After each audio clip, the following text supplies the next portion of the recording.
सातवां का पहला प्रश्न है 1/9 बोधक चिन्ह प्लस 1/10 बोधक चिन्ह प्लस 1/11 बोधक चिन्ह बराबर राइट हैंड साइड में दिया है 122/11 बोधक चिन्ह दिया। तो हम क्या करेंगे, लेफ्ट हैंड साइड को लेकर चलेंगे और राइट हैंड साइड को सिद्ध करेंगे। तो लेफ्ट हैंड साइड को लेकर चलते हैं। लेफ्ट हैंड साइड का मान क्या है, 1/9 बोधक चिन्ह है ना। तो 1/9 बोधक चिन्ह जैसा वैसा लिख लेते हैं। इसको मैं कैसे लिख सकता हूं, इसको मैं 10 और 9 में लिख सकता हूं, बिल्कुल। तो 10 गुणित 9 बोधक चिन्ह में लिख लेता हूं। और इसको मैं कैसे लिख सकता हूं, 1/11 बोधक चिन्ह को 11 गुणित 10 गुणित 9 बोधक चिन्ह, ऐसा मैं इसे लिख सकता हूं। अब देखो 9 बोधक चिन्ह 9 बोधक चिन्ह 9 बोधक चिन्ह यहाँ पे देख सकते हो, है ना, तीनों में है तो कॉमन है, तो कॉमन को हम निकाल लेते हैं इस तरीके से। यहाँ पे क्या बचेगा, ये बाहर आ गया है तो 1 बचेगा, यहाँ पे 1/10 बचेगा और यहाँ पे 11 गुणित 10 बचेगा, ये इस प्रकार से। पहले कोष्ठक के अंदर को हल करते हैं। तो कोष्ठक के अंदर को देखो, इन दोनों को गुणा करेंगे कितना हो जाएगा, इन दोनों को गुणा करेंगे तो ये हो जाएगा 110 हो जाएगा। तो ये हो गया 110। तो मैं यहाँ पे लिख लेता हूं 110, फिर प्लस, फिर यहाँ पे देखो, यहाँ पे सिर्फ 10 है ना, ध्यान देना। यहाँ पे कितना है, यहाँ पे 10 है और यहाँ पे 11 है। देखो दोनों को हम हर को देख रहे हैं, ये तभी जुड़ पाएगा जब दोनों बराबर होगा, है ना। तो यहाँ पे 10 है लेकिन यहाँ पे 11 है क्या, नहीं है। तो 11 अगर मैं इसके साथ गुणा कर दूं तो ऊपर नीचे दोनों में गुणा होगा। तो ऊपर में 11 और नीचे में भी 11, 11 गुणित 10 कितना हो गया, 110, ये भी 110 बन गया, है ना। फिर यहाँ पे देखो, ये वाला जो हिस्सा है ये क्या बन गया है, 11 गुणित 10 मतलब 110 बन गया है, 110 और ये सिर्फ एक है, एक नीचे में है, हर और अंश में, है ना। तो 110 और 110 को ऊपर नीचे क्या कर देंगे, इस तरीके से ऊपर नीचे गुणा कर देंगे। तो ये हो गया 1, 9, फिर इन सभी को जोड़ देते हैं तो कितना होगा, तो ये हो जाएगा 110 और 1 1 2 2 हो गया, फिर ये 2 और ये 1 122 हो गया, है ना। 122 ये आ गया और नीचे वाला मान कितना है, 110 है। अब ये जो 110 है इसको हम वापस पहले जैसा कर सकते हैं, बिल्कुल। तो ये 122 और ये 11 गुणित 10 और ये 9 बोधक चिन्ह, और ये रहा 122। और इसको अब हम कैसे लिख सकते हैं, इसको हम लिख सकते हैं 11 बोधक चिन्ह लिख सकते हैं, बिल्कुल। और यही हमें क्या करके लाना था, सिद्ध करके लाना था। तो देखो ये रहा सातवें का पहले प्रश्न का उत्तर। इसके बाद दूसरा प्रश्न देखो, सातवां का दूसरा, 6 बोधक चिन्ह, 2 बोधक चिन्ह और ये 4 बोधक चिन्ह दिया हुआ है। फिर 6 बोधक चिन्ह, 3 बोधक चिन्ह है और 3 एक और बोधक चिन्ह दिया हुआ है। और सिद्ध करके लाना है, राइट हैंड साइड में जो मान है वो है 7 बोधक चिन्ह, 3 बोधक चिन्ह और 4 बोधक चिन्ह, ये हमें सिद्ध करके लाना है। तो देखो जो राशि कॉमन है उसे हमें निकाल देना है। तो ऊपर में देखो 6 बोधक चिन्ह दोनों में है, कॉमन है ना। फिर 1 यहाँ पे है, नीचे में 2 बोधक चिन्ह, 4 बोधक चिन्ह दिया हुआ है। फिर ऊपर में भी एक 3 बोधक चिन्ह और यहाँ भी 3 बोधक चिन्ह दिया हुआ है।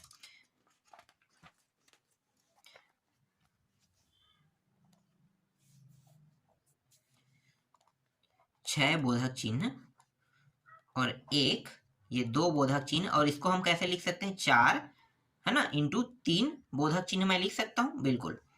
फिर प्लस 1 3 बोधक चिन्ह और एक को मैं क्या करूंगा, 3 इंटू 2 बोधक चिन्ह, इस तरीके से लिख लूंगा। अब देखो कॉमन कॉमन क्या होगा, नीचे में जो कॉमन है उसको अब निकाल देते हैं। 2 बोधक चिन्ह यहाँ पे है, 2 यहाँ पे है, मतलब 2 बोधक चिन्ह यहाँ से निकल गए, 3 बोधक चिन्ह और 3 बोधक चिन्ह यहाँ भी है, तो ये 3 बोधक चिन्ह भी निकल गया। बचा क्या, यहाँ पे 1/4 बचा प्लस 1/3 बस बचा। तो 6 बोधक चिन्ह और ये रहा 3 बोधक चिन्ह, 2 बोधक चिन्ह, 3 एकम 3, 4 एकम 4, 4 और 3 7, 7 हो गया और 4 तिया 12, ये रहा 12। तो इस तरीके से यहाँ पे कितना आ गया, 12, या 12 ना लिखकर आप इसे 3 और 4 के रूप में भी लिख सकते हो, है ना। जैसे 3 और 4 का गुणा था ना, वैसे ही हम 3 4 के रूप में गुणा में भी लिख सकते हैं। हम लोग वैसे ही लिख लेते हैं, ज़्यादा अच्छा रहेगा। 4 रहेगा और इसको इंटू 3 में रखो, क्यों? क्योंकि आगे ये हल होगा, कैसे देखना। ठीक है, देखो ये दोनों गुणा हो रहा है तो ये हो जाएगा 7 इंटू 6 बोधक चिन्ह, है ना।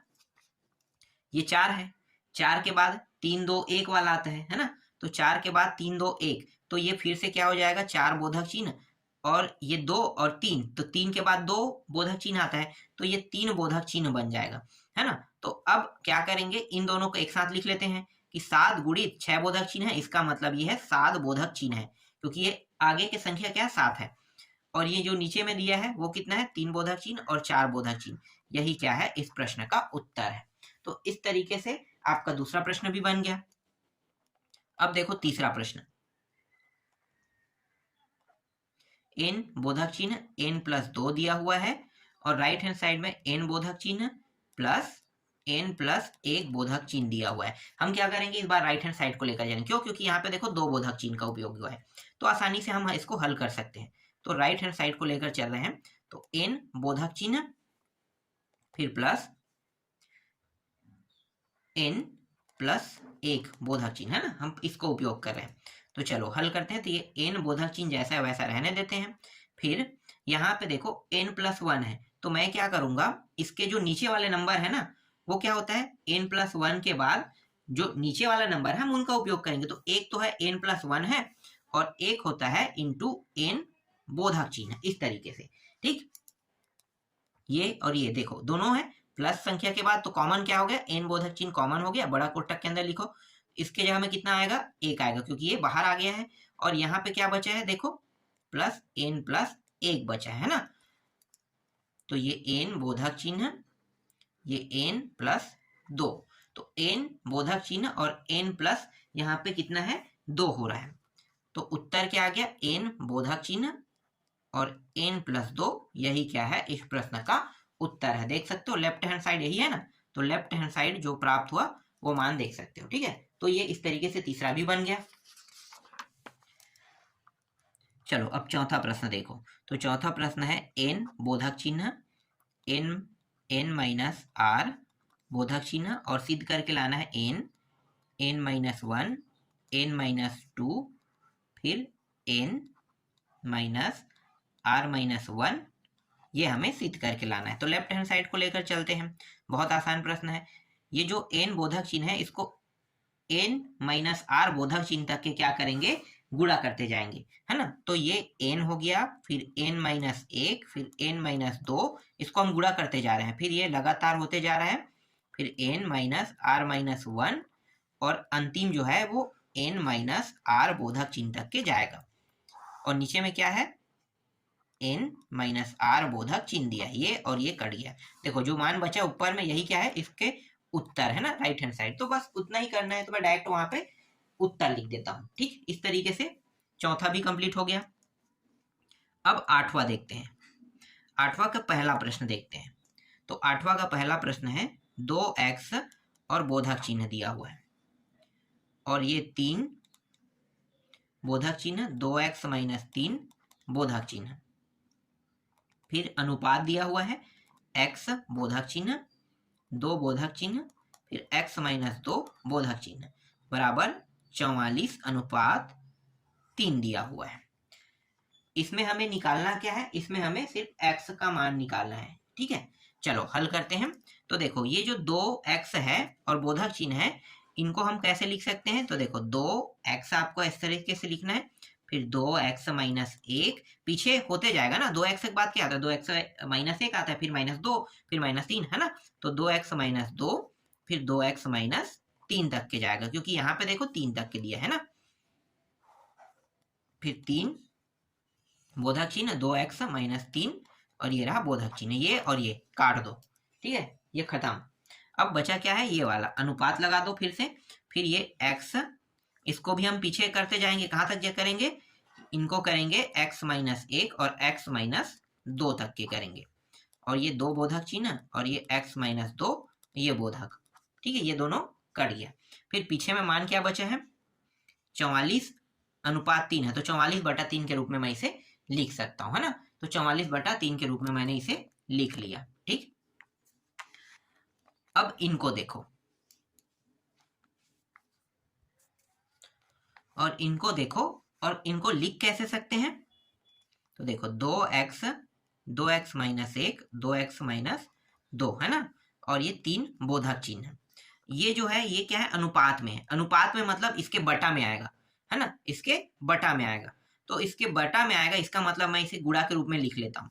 तो जो ये नीचे के मान है, देखो कितने पद है, ये पहला, दूसरा, ये तीसरा, चौथा। पहला चौथे का गुणा और दूसरा और तीसरे का गुणा। तो ये पहला और इनके साथ इनका गुणा हो जाएगा, क्योंकि ये अनुपात में है, मतलब बटा के रूप में है ना। मतलब ये जो मान है, इसको ये मान भाग कर रहे हैं समझो। तो ये और ये गुणा हो गया, ये और ये गुणा हो जाएगा। तो ये और ये मतलब इन दोनों एक सीध में रहेगा। तो ये 2, ये इस तरीके से, और ये ऊपर का मान नीचे के साथ गुणा होगा। तो ये x माइनस 1 इस प्रकार से। ठीक है, फिर 44/3। ठीक, इस तरीके से। तो ये हो गया 2x माइनस 1 2x माइनस 2, और इनको हम लिख सकते हैं 3 2 गुणी 2 बोधक चिन्ह और x, फिर x माइनस 1, और ये 44/3। ये और ये कट गया। देखो ये भी हमने काट दिया। ठीक है, तो यहां तक क्लियर हो गया। अब आगे देखो, ये x और ये x, ये भी हमने काट दिया। ठीक है, यहां तक अब आपको समझ में आ गया है ना। इसके बाद ये जो 2 बचा है, फिर 2x माइनस 1, यहां से 2 उभयनिष्ठ निकाल लो, x माइनस 1 हो जाएगा, और ये रहा 3 गुणित 1/x माइनस 1, ये दोनों भी कट गया। 44/3, 3 और 3 मैं नीचे से काट देता हूं। ऊपर में क्या बचा है, 2, है ना। तो ये 2 और 2 गुणा होकर कितना हो गया, 4 हो गया। तो ये 4 और ये 2x माइनस 1, और यहाँ पे 44। 4 का अंदर गुणा करते हैं तो 4 दूनी, या 4 का गुणा ना करके हम 4 को यहीं से काट देते हैं। 4 एकम 4 एकम 4 एकम, 11 बार में कट गया, है ना। तो यहाँ पे सिर्फ बचेगा कितना, 2x, इस एक को उस पार ले जाओ, तो ये माइनस से क्या हो जाएगा, उस साइड जाके प्लस, मतलब 11 से 12 हो जाएगा। 2 एकम 2 छक्के, तो x का मान कितना है, 6 आया। यही क्या है, इस प्रश्न का उत्तर है। मैं इस प्रश्न को ज्यादा लंबा चौड़ा नहीं बना रहा हूँ। ज्यादा लंबा चौड़ा बनाता तो ये और थोड़ा लंबा होता है ना। तो उत्तर x का ही मान निकालना था हमें, तो x का मान कितना है, 6 आया ना। बस इतना ही इसमें करना है। 8वां का दूसरा है, x प्लस 2 बोधक चिन्ह अपान 2x माइनस 1 बोधक चिन्ह, फिर इंटू 2x प्लस 1 बोधक चिन्ह अपान x प्लस 3 बोधक चिन्ह, और इसके बराबर है 72/7 दिया हुआ है। तो ये जो ऊपर में मान है ना, x प्लस 2, इसको जैसा वैसा रख लेते हैं, और नीचे वाले मान को भी जैसा वैसा रख लेते हैं। ये जो मान है इसको हम 2x प्लस 1, फिर 2x, फिर 2x माइनस 1 तक के ले जाएंगे, और उसके बाद बोधक चिन्ह लगा देंगे।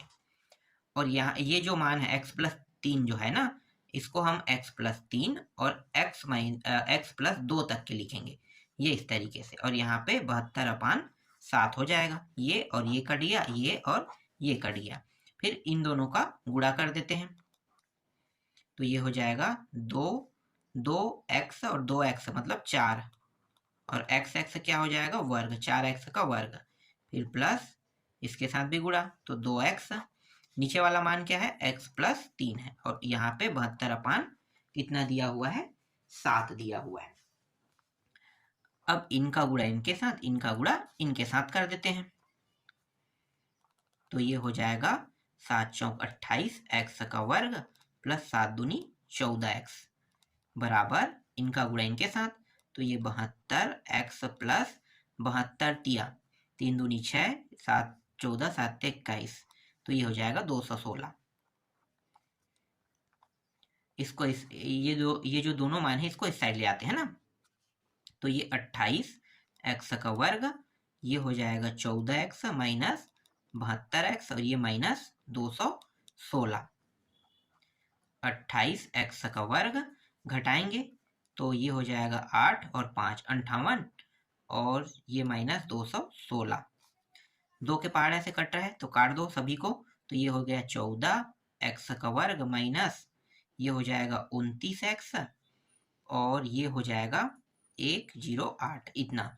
ठीक है, और ये कट रहेगा नहीं कटा है। अब इनका क्या करेंगे, इनका हम गुणनखंड करेंगे। तो गुणनखंड करोगे तो जो मान x का मान आएगा ना वही क्या होगा, इसका उत्तर होगा। तो बाकी जो गुणनखंड है वो आप लोग कर लेना। ठीक है, यहाँ तक मैं हल कर रहा हूँ, गुणनखंड तो आपको आता है, आसानी से हल हो जाएगा।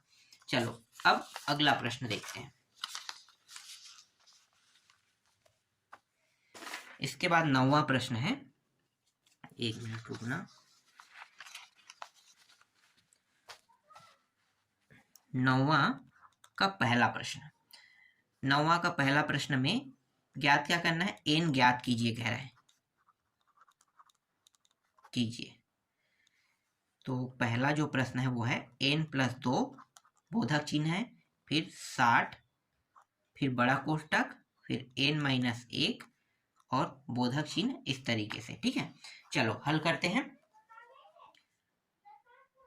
तो ये जो n+2 है इसको हम कहाँ तक के नीचे ले जा सकते हैं, तो देखो n+2, इसके बाद क्या आता है, n+1 आता है, फिर n आएगा है ना, फिर n-1 आएगा, और देखो यहाँ पे n-1 पहले से है ना दूसरे साइड में, फिर 60, इसके बाद n-1 बोधक चिन्ह इस तरीके से दिया हुआ था। ठीक है, पहले से। अब क्या करेंगे, इनका और इनका सीधा क्रॉस कर देते हैं, मतलब काट देते हैं इनको। तो बचेगा क्या, हमारे पास बच रहा है n+2, n+1 और n बच रहा है ना, और यहाँ पे क्या बच रहा है, 60 बच रहा है। तो ये जो n+2 है, n+1 है, ये n है, और ये जो 60 है, ठीक है, 60 को भी हमें इसी फॉर्म में लिखना है, 3 फॉर्म में बटा है देखो। तो 60 को भी हमें 3 फॉर्म के रूप में लिखना है। तो 60 को हम कैसे लिख सकते हैं, एक हो गया हमारा 5, एक हो गया हमारा 4 और एक हो गया हमारा 3, है ना। देखो 5 चौक 20, 20 दिया 60 होता है गुणा के रूप में, ध्यान देना। तो देखो ये 5 को प्रदर्शित कर रहा है ना, 5 को, ये 4 को और ये 3 को। तो n के मान अगर हम 3 रखते हैं, ध्यान देना, यहाँ पे मैं 3 रखता हूँ, 3 2 कितना हो गया 5, n का मान यहाँ भी 3 रखेंगे, 3 और 1 कितना हो गया 4, फिर n का मान 3 रखेंगे 3 आएगा, है ना। तो ये मान हमें निकालना था, समझ में आया। तो n का मान कितना आया, हमें निकालना क्या, n का मान निकालना है ना। तो n का मान कितना प्राप्त कर रहे हैं, तो n बराबर प्राप्त हो रहा है 3, और यही क्या है, इस प्रश्न का उत्तर है। समझ में आया, कैसे पता चला, देखो ये जो 60 है हमने 3 हिस्सों में से बांट लिया, 5 4 3। तो जब n का मान 3 हुआ तो ये 3 आ गया, n का मान 3 रखेंगे और 1 तो 4 आ जाएगा, n का मान 3 + 2 तो 5 आ जाएगा। तो इस तरीके से हमने निकाला।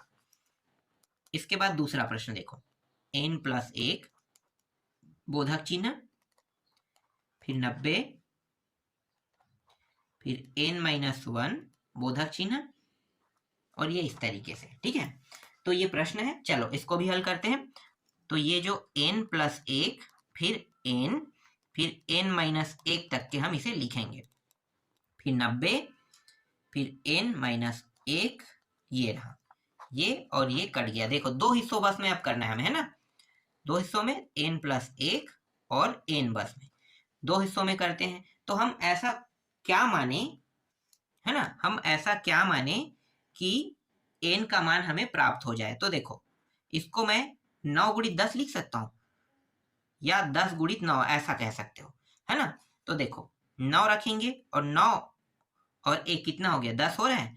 तो n का मान यहाँ पे कितना आ रहा है, 9 आ रहा है। तो n का मान दूसरे प्रश्न में हमें 9 प्राप्त हुआ। तीसरा प्रश्न देखो, n+3 बोधक चिन्ह बराबर 56 और n+1 बोधक चिन्ह इस तरीके से, है ना। तो इसको हम गिरा लेते हैं, पहले तो n+3 लिखना है ना, फिर n+2, फिर n+1 और ये रहा 56 और n+1 बोधक चिन्ह, ये और ये लास्ट वाला कट गया। 2 हिस्सों में अब इसे बांटना है।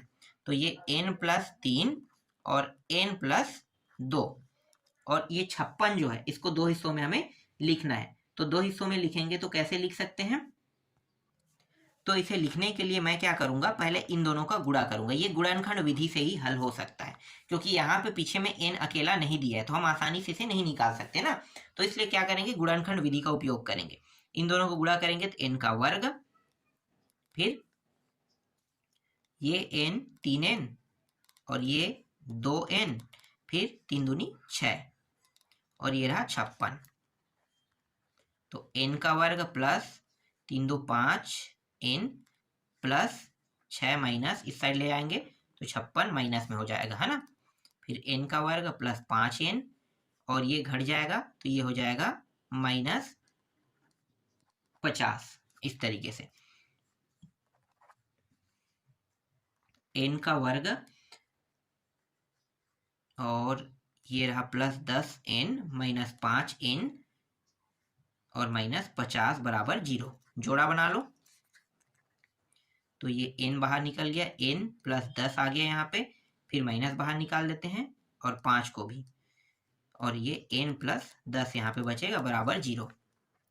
तो ये हो गया n प्लस 10 और ये n माइनस 5 बराबर 0।